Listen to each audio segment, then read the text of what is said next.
Reset the room again because I guess my Facebook folks couldn't hear none of the first part of the show because the mic was messed up. So I'm gonna go ahead and reset the beginning of the show just so they understand what we're talking about. So, Facebook, man, y'all welcome to ForFacts podcast, show number 17. It's your boy Gemini. Got my girl Dan Easy in here again, Miss Reality Check. Miss Reality.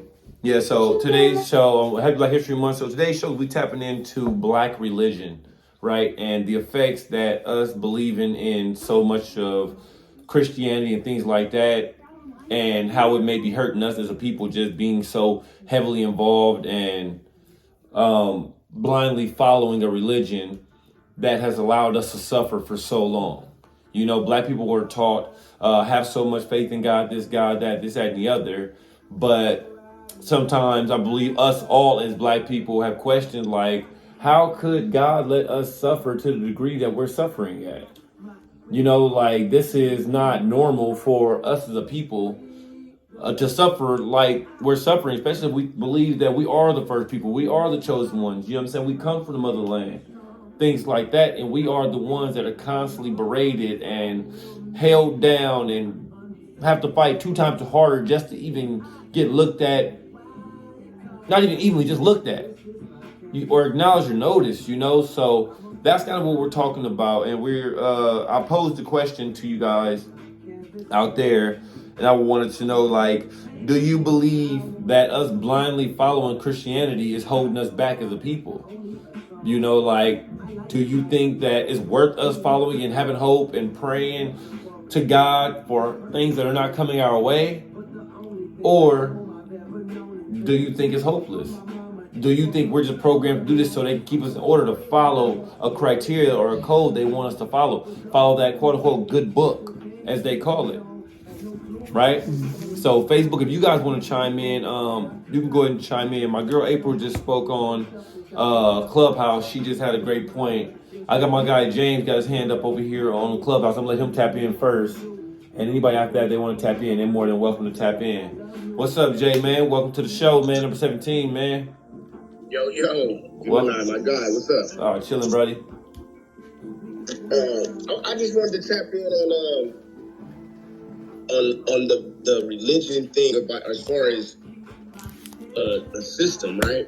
Yeah. Like, I think everybody has their own beliefs, right? Yeah. And so in my household, and I'm married to a PK. For those that don't know what a PK is, that's a preacher's kid. Oh, okay. Because I sure didn't know. Right. Yeah, but a lot of people say preacher's kids are the worst ones. You know what I mean? They do stuff against like moral beliefs that that their father's preaching and telling his congregation what to do. Right. Right. So with me, with the whole system of religion, I feel I'm a more spiritual person more than religious person, and I do believe in God. Of course, I was trained that way. When I grew up in the church.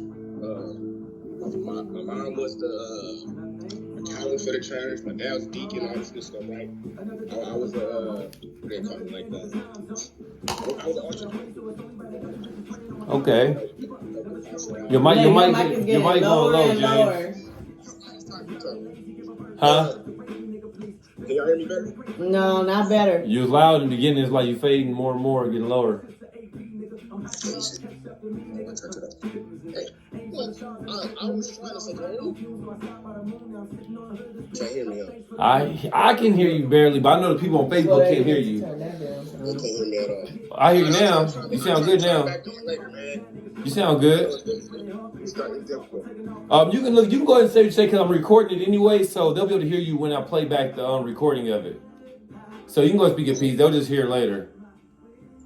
I was just saying there's a difference between being religious and being spiritual. Definitely.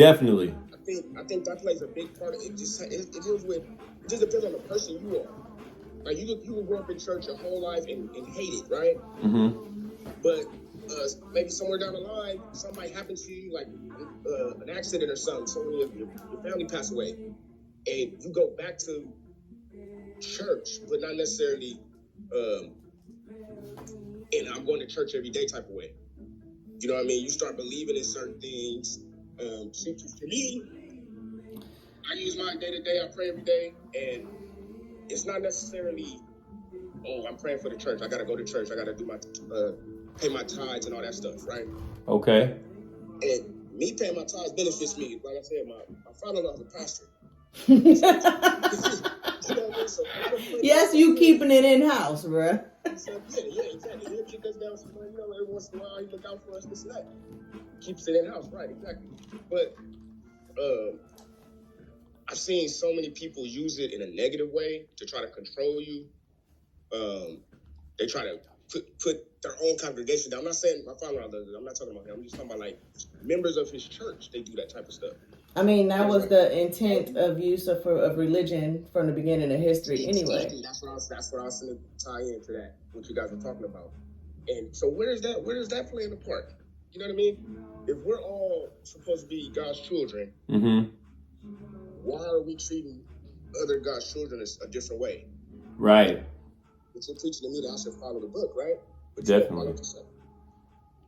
Definitely. And you mean as far as other people treating black people less than, right? Yes.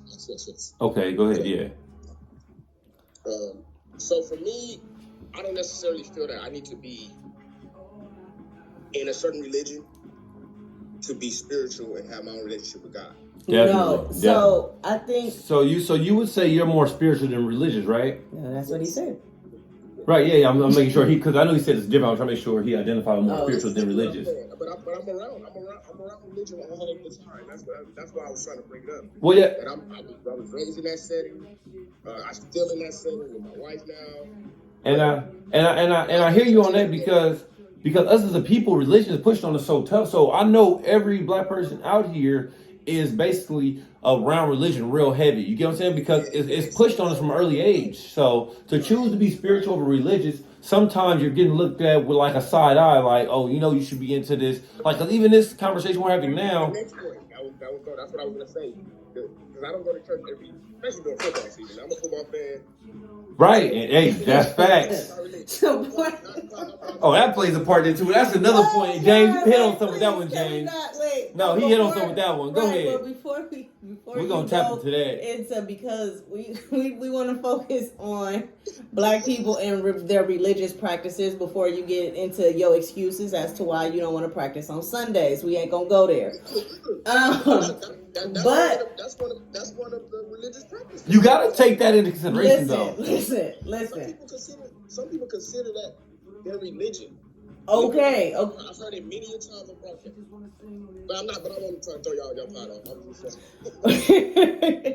But no, what I do want to say is that what I think a lot of black people have a problem is that we do not have enough information about other religions within our areas, so we don't know that there are other ways to practice spirituality. We don't understand that, we don't understand that meditation is a form of spirituality. We don't understand that, abstinence and fasting is a form of spirituality. You know what I'm saying? Doing all of the things that connect yourself with your inner self, right? With tapping into what you want and getting into your who you are. That's the thing about spirituality, is like figuring out who you are, finding the God within. And that is where we find the most security and the most confidence. And I know this from experience, right? Anytime we're outsourcing stuff. And I think the thing about spirituality or religion in general is that it's a part of our total health, right? Like when you think about your health, we have our mental health, we have our physical health, we have our emotional health, and spiritual health is definitely a part of that. And if you are not, regardless of whatever your belief system is, right? If you are not confident in your belief system, whether it is to believe or not to believe, or practice or not practice, or whichever denomination or direction you want to go in, if you are unsure and not confident in that, then your spirituality isn't healthy, and you have to work on that as part of your total health, because right. And you know another thing that like I kind of struggle with out here when it comes to religion is that basically so